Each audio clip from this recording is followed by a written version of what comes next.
All right, we're back with another Pick'em video. It is Thursday, February 27th in the NBA. We have a smaller 5-game slate, but I'm definitely liking some plays, especially in that Nuggets and Bucks game, which should be the game of the night. So excited to get you guys some plays for today. Like always, we are going to go through the recap of yesterday's video. We're going to talk about some injury news, any teams on a back-to-back. There's actually no teams on a back-to-back, so we don't have to worry about that. And then we'll start talking about some plays. But if you're new around here, definitely go ahead and subscribe. Leave the video a like, comment something down below. Just tells YouTube to push this video out a little bit more when you do that, and I obviously enjoy reading all those comments. I typically respond to all of them. So thank you for those. Let's get into the recap. And it was a very mediocre day. Let's break through these. We don't brush over our losses over here. Amin Thompson was a great read, over 25.5 points and rebounds. He ended with 25 points alone. Did chip in with 9 rebounds as well. So went over both these lines. Dyson Daniels, a lot of blowouts in the NBA yesterday. This was one of them. 5.5 rebounds, ended on the hook with 5 rebounds. Did chip in with 5 assists though, so got over the 9.5 rebounds and assist line that we talked about. I did favor the rebounds line though, so that's an L right there.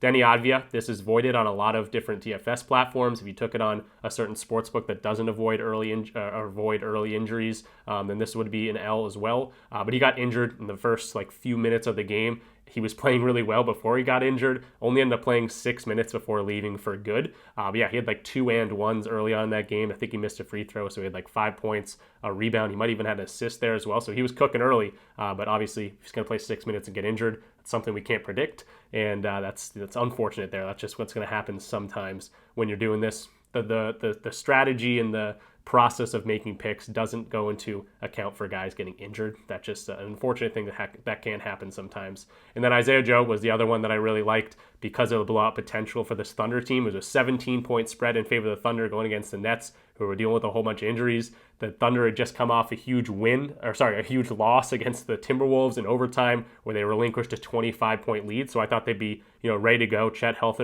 and ready to go. But yeah, the Brooklyn Nets led most of the game. They did end up losing this one, but Isaiah Joe, only 12 minutes and puts up a goose egg. I think he shot 3 threes and missed all of them, or maybe only 2 threes. And then we talked about 3 leans. These other 2 ones missed. Luckily, I didn't talk about him in the video. But Josh Giddey, these aren't official picks, but Josh Giddey over 14.5 rebounds and assists. We talked about that one, especially if Ayo was going to be ruled out, which he was. He ended with 20 rebounds and assists. I think he had 12 assists and 8 rebounds. Shai Gilgeous-Alexander under 40.5 PRA. That was another one going into the blowout situation, but also with Chet in the lineup. He goes under this a lot more than he goes over. He stayed under for us. I think he ended with 38. And then Jalen Wilson, another one in that blowout game that I thought was going to happen. He ends with 7 points, doesn't get as many minutes as I thought because they hung around, and he scored 7 points in that one. So again, mediocre day for picks. A lot of blowout situations. The game that I thought was going to be a blowout wasn't a blowout, unfortunately. And then obviously Denny Advia getting hurt didn't help us either. So that's the recap. Don't love going over bad day recaps or mediocre days, whatever you want to call this, but we got to do it. We're going to celebrate the wins when they come and talk about the losses. And of course, if you don't watch the games, you obviously look at Denny Advia and you're like, how did you even pick that guy? Well, there you go. Now you know. He got injured. Isaiah Joe didn't get minutes. You got to kind of defend yourself here at least. And the best thing we can do is put ourselves in a position to win, and anything can happen after that. All right, so let's move into some injury news. Only 5 games, so shouldn't take too long. Golden State Warriors, Kuminga's still out for this team. We've seen that a million times.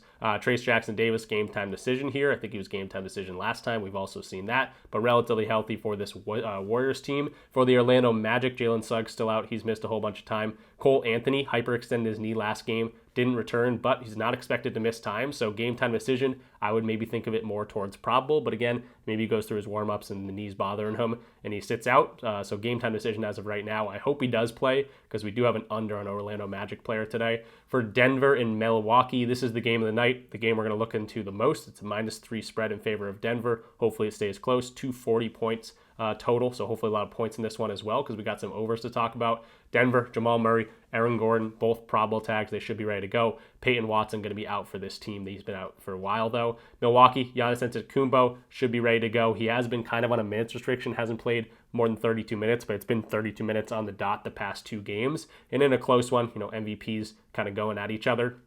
I expect him to get around that 32-minute mark. And again, we're going to look at some Giannis lines for today. But no Bobby Portis.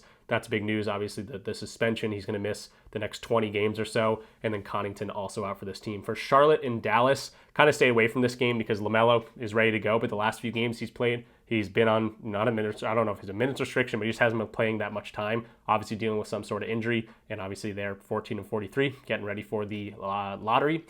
Steph Curry game time decision, but probable Okogie and Salon out for this team. For Dallas, pretty much every center. If you're above 6'9" on the Dallas Mavericks, you're on the injury report. No ID, no Gafford, no Lively. PJ Washington, Dwight Powell, also game time decisions. Kind of a team or a game I kind of stayed away from until I know more about the injury news.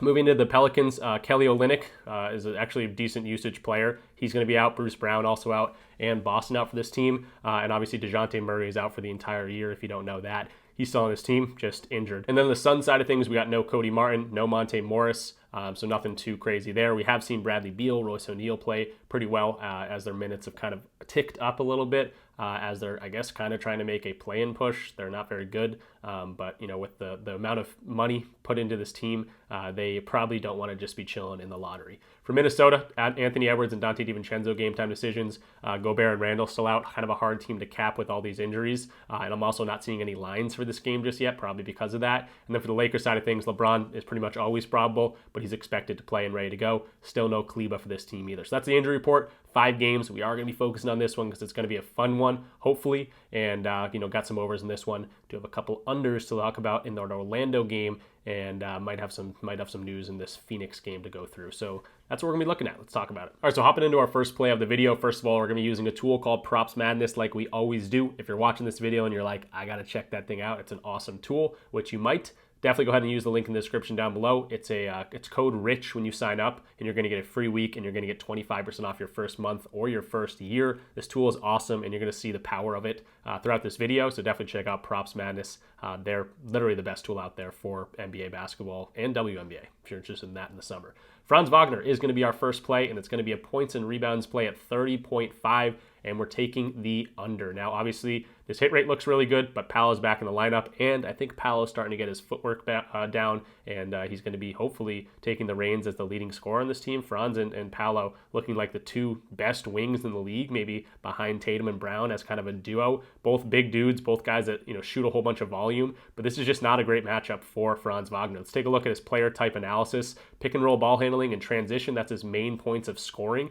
5th ranked in terms of both of those. So this Warriors defense is good. And then where does he score his most points? In the paint, they're ranked number 1 there. You can see similar types of players have struggled against this team. You add Jimmy Butler into the equation, I think he's a better defender than Andrew Wiggins, almost for sure at this point. And he's playing with like a whole new life almost after getting the whole saga with the Miami Heat. So their defense maybe even getting a little bit better, but relatively the same. And we're going to take a look at the hit rates once we start factoring in all this stuff, different stuff. So pick and roll ball handling is the first thing we're going to look at. Again, they're ranked number 5 in terms of that. So I can think we can go to 15, get rid of those bottom 15 teams and look at teams 1 through 15 in terms of pick and roll ball handling defense. This now drops to a 52% hit rate. I do like to see that. They're also ranked number 1 in terms of restricted area defense. Drop this all the way. Let's see the top 10 teams in defending that restricted area. Now we're dealing with a 3 of 8 hit rate. You can go ahead and add the other point of that too, which is the transition, which is another good part of this defense. Obviously, the Utah Jazz maybe hold down the paint, but transition they're not good in. So we can knock this down. They're ranked 5th in that. So let's do bottom half of the league as well. Now we're looking at a 2 of 7 hit rate, which looks a whole lot better for these tough matchups. And you look at these 2 games he went over. This game was against the Sacramento Kings. If you want to look at defensive ranking, which I can probably find in here, defensive ranking, they're not a good defense. They maybe just do these certain things good, but their defense isn't very good. So maybe a reasoning for him to go over in that game. And then this game against the Miami Heat, this was a double overtime game. He played 40 minutes. Yes, the Heat are a pretty good defensive team. Stayed under early on in the year against them. But again, the 2 caveats here, the ones that he went over, there's kind of some sort of reasoning you can give to that. So yeah, really liking this hit rate. It's a really tough matchup for Paolo and Franz. They both have the same line at 30.5 in terms of their points and rebounds. The thing is, Paolo gets a little bit more of his points from free throws, just a little bit, but he does do that, and they're ranked 14th in that department, so this would jump all the way over there. So I do like Franz a little bit better on the under here. And then also, just looking at their hit rates with all these filters, because they're very similar types of players, Palos is a little bit higher. I think it's like a 50% hit rate. So yeah, I'm liking what I'm seeing here. Obviously, you can add the factor that the point that Palos in this game as well. So still under in 2 of 5 games. Obviously, with Palo in the lineup or missing a whole bunch of time, we saw Franz start going off. And I think that's starting to kind of even out. Franz's lines were so much higher than Palo's. Now they're relatively the same. And I think Palo might eventually end up jumping him. I'm not totally sure. But yeah, I think I like Franz's under a little bit better in this instance. So really tough matchup for him. He did play these guys earlier on in the year. This was a game against or with Palo in the lineup. He had 24 points in that game, or I guess 24 points in rebounds. He had 21 points and chipped in with 3 rebounds. So I do like to see a data point on the board. This was a game in February as well, and it was a 5-point game. He played 37 minutes. So all those things kind of come into account. You can see similar types of players in terms of rebounding. Do not rebound well against this team, which is kind of another reason I'm adding the rebounds here. But yeah, I think it's going to be a tough matchup for him. Obviously, Franz is a great player. He can go over at any time. But in terms of the defense, how they play this game, and the hit rates on Franz playing certain teams like this, I'm liking the under here for Franz. 30.5 PR, points and rebounds. All right, so now let's move into some overs here, and it is going to be for the Milwaukee Bucks. You can think of this kind of correlated, and we're going to talk about that, but the first play is going to be Giannis Antetokounmpo over his 5.5 assists. Why do I like this one? Now, first of all, we got to talk about the minutes. It's not early, or it's like 12 a.m. right now. So at 3 a.m., that's when the minutes come out for the projections on RotoWire. So I can't see the projected minutes for him, but I can kind of speculate here. The last 2 games, he has played 32 minutes. He wasn't really ending games either. He is kind of on a minutes restriction, but I do like to see 32 minutes on the dot for both these last few games, as opposed to 19 and 24 minutes. So I think I can expect, 32 minutes as being the projection. In games he's seeing, let's say like 30, even 28, let's say, to be a little bit more conservative, 28 to 34 minutes maybe. This is still a 58% hit rate, so that's not too much of a worry for me if he's going to get 30, around 30 minutes or so.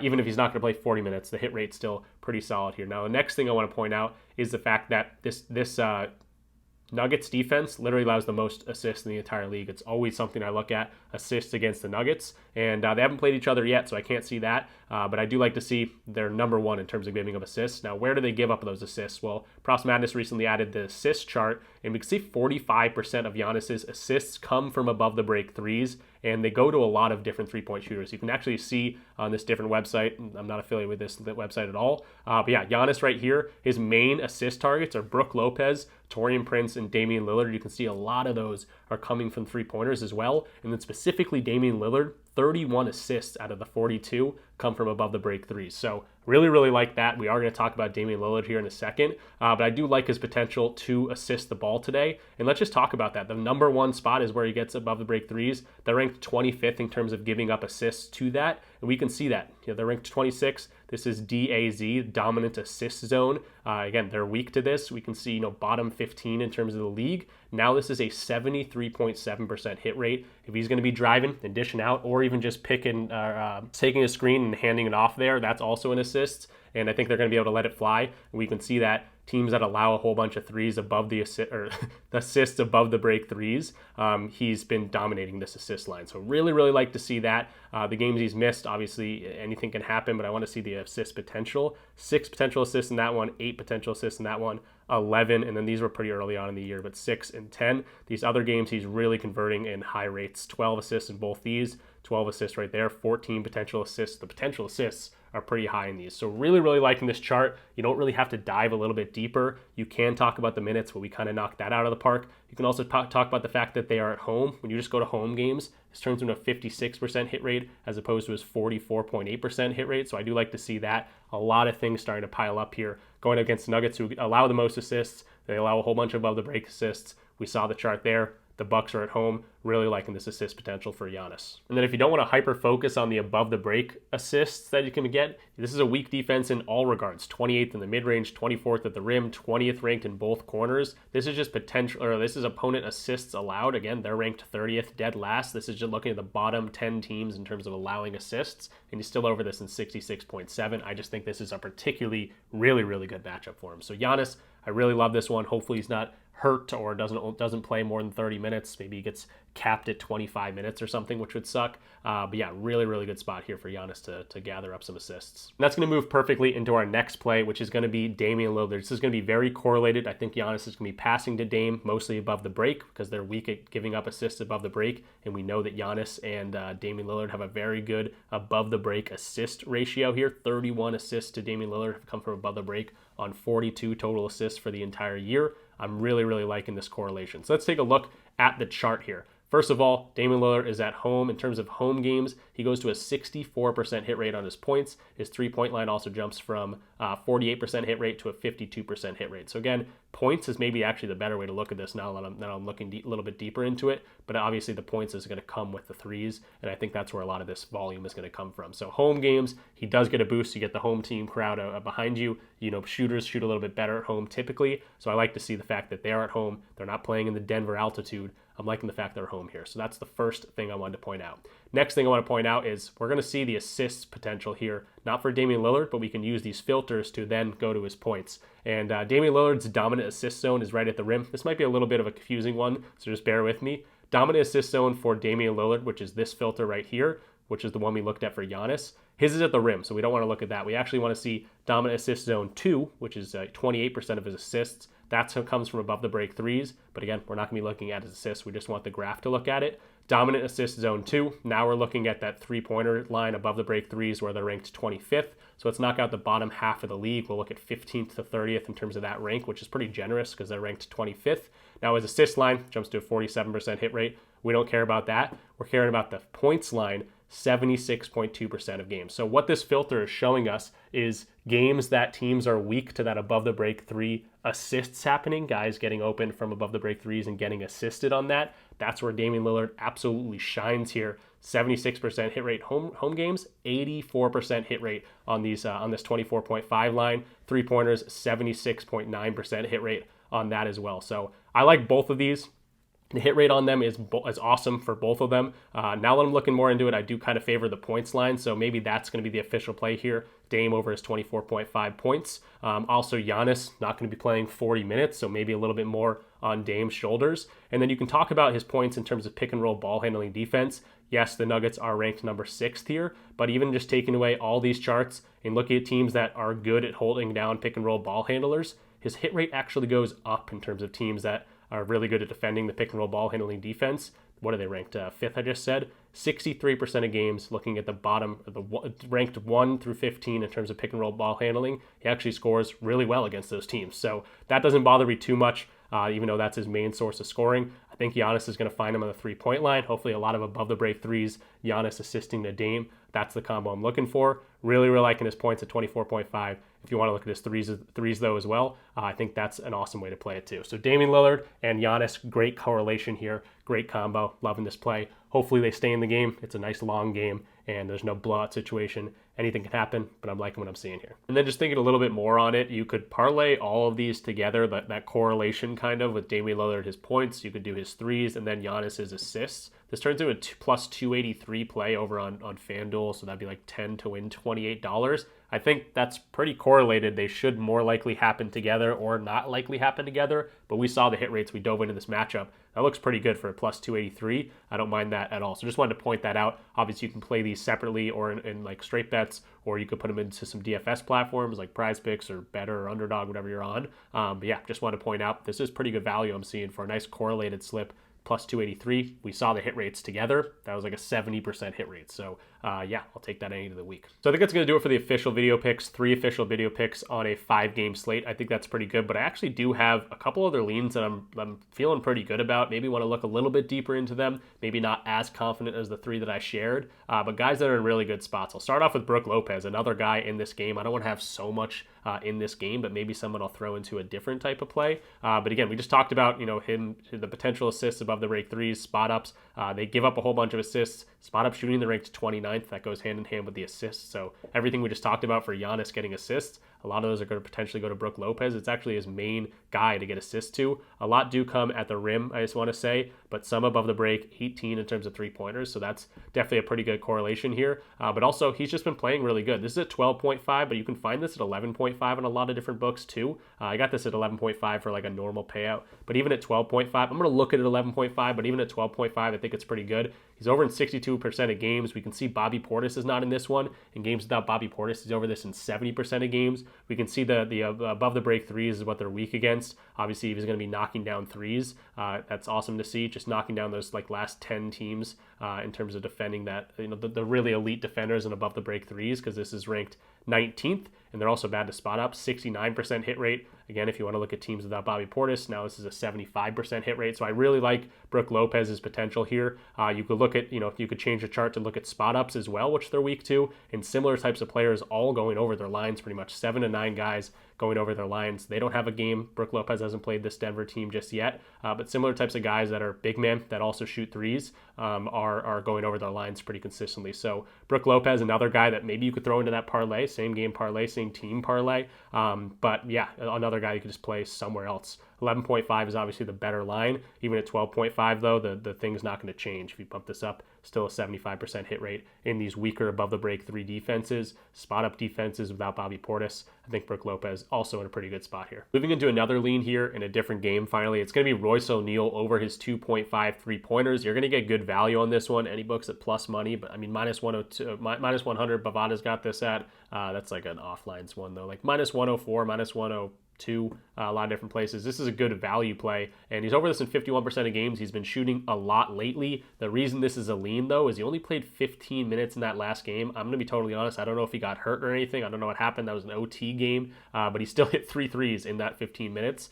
But yeah, I just don't want to see him play 15 minutes and try to get 3 threes in this one. But he's been playing a decent amount of time, and he's been knocking down shots, and it's an absolute textbook matchup for him. Spot up, transition, put back. You can really just look at his scoring at 9.5. The only reason I'm not going to that is because the hit rate's so much higher on these 3-point lines, because every time he shoots 3 or makes 3 threes, he goes over his points line. And some of these games, he hit 3 threes here and didn't go over his points line. So literally every single one, he hit 3 threes here, 6 threes in that one, 4 threes here, didn't go over his points line, but hit 3 threes in this one. 4 threes, 6 threes. I literally already looked at all of them. Every time he goes over his points line, he's hitting 3 threes. He pretty much only shoots threes for this team. So yes, he has a great matchup, but that translates to a lot of threes. Similar types of players to him. 7 of the last 9 teams going up against this Pelicans team, hitting those points lines. So I do like to see that. And yeah, 3-pointers, 2.5 for a nice value play here. I do not mind this at all. It would probably be a full play if I didn't see this downward trajectory in his minutes. That's what scares me a little bit. And I don't have the projected minutes because I'm filming this so early that the projected minutes aren't out yet. So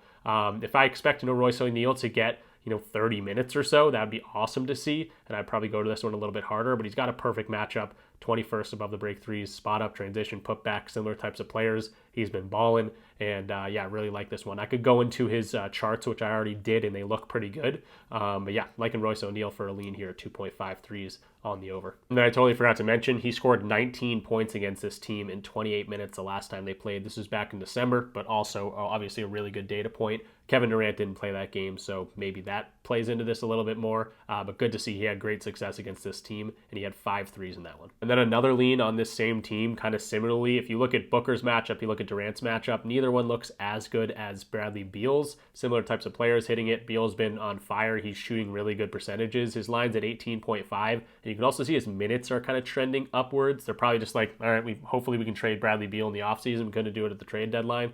Let's showcase this guy. And he's a good scorer. He's obviously one of the best scorers over the last 10 years in the league. Slowed down a little bit this year, but his minutes have been up. So I don't expect, 40 minutes from him, even though it's been pretty close. I'll actually probably just keep that in. Let's do 40 minutes cap because he's been doing that lately. And maybe let's go to, 30 plus minutes, 30 to 40 minutes if you even to go up, 30 to 43 minutes, 48% hit rate. Then you talk about the spot up shooting. That's where 24% of his points come from.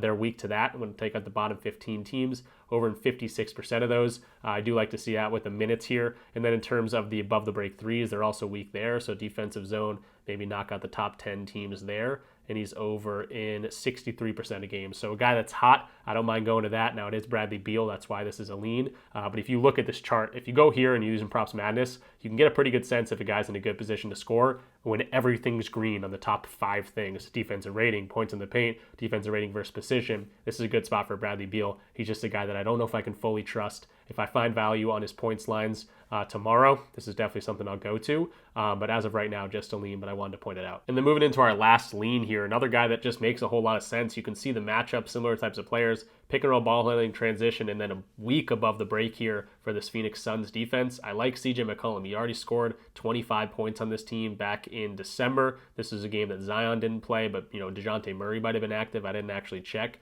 But now we don't have DeJounte Murray. We don't have Brandon Ingram in town. The reason this is a lean, though, is because I don't like his performance lately. 29 minutes, 30, 41. He's been right around that 30 to 35 minute mark, 29 to 35 minute mark. So you can look at games he's getting that many minutes, but really I just want to look at teams that are weak against this above the break threes and pick and roll ball handling defense. We'll start with this one because this is what looks really good. Over in 76.5% of games in the bottom half or bottom 10 teams in terms of above the break defense. If you want to look at bottom half, still a 76% hit rate. So this is a guy that can score the ball when it's a weak defense above the break threes. You can look at his 3-point percentage, also hitting this. So you can look at his 3-pointers, you can look at his points, whatever you're a little bit more confident on. And then also pick and roll ball handling. They're also pretty weak too. We could throw that in here. I don't know if that affects the chart negatively or positively. Negatively, 66% hit rate. So this is definitely more of a lean, but I do like what I'm seeing here. CJ, coming off a few bad games, maybe he's due for one. And they're dealing with even more injuries than normal. Brandon Ingram out, obviously. He's not even on the team anymore. Herb Jones has been out all year, but now we don't have Bruce Brown, Kelly Olynyk, Brandon Boston, DeJounte Murray, obviously out for this one, out for the year. So could be a good spot for him to score the ball. If this one stays close, 7-point spread, they're going to need someone to score. I don't love the matchup for Zion. If you look at him, defense at the rim is pretty good. Free throws, isolation are his main 2 scoring options. Obviously, Zion can score the ball. Trey Murphy looks a little bit better, but it's not as good as CJ's. So yeah, I think CJ, hopefully is the best value play here at 18.5. If he can, knock down some threes above the break, I love to see that. And we saw that was a pretty good matchup for him. Or if you want to just look at his 3-point line, but his points line hit rate normally is a little bit better here. So CJ, another light lean here. If this was a bigger slate and I was narrowing down to these, some of these plays probably be full plays, as I'd probably try to get you guys 4 or 5 plays. But just wanted to point these out as leans because there are some weird things that I'm looking at for the last 3 or 4 guys that we looked at in terms of some reason that I'm like a little bit questioning it. But otherwise, obviously looking pretty good for these guys. So that is going to do it for this one. I would appreciate if you got all the way through the video to leave the video a like, comment something down below if you like how I do the videos. I always like to read those. I do respond to a lot of them. If you have questions on other lines, I do try to respond to those as well. In terms of the most confident play, all of these plays in the top I am the most confident on. I wouldn't share a play that I'm not confident on. In terms of these leans, I'm a little less confident in these because of some sort of reason or the other. So the recap, Franz Wagner under 34.5 points and rebounds. I'm not going to go into these because we just talked about him for 20 minutes. Giannis over 5.5 assists. This correlates really well with Damian Lillard over his 24.5 points or over his threes, whichever one you prefer, or parlay them all together. Brook Lopez was our first lean over 11.5 points. Yes, it kind of correlates with Giannis here as well, but maybe something you want to take on a different slip. But hopefully this game stays close and we get some scoring from their main 3 guys, especially with Bobby Portis out of the lineup.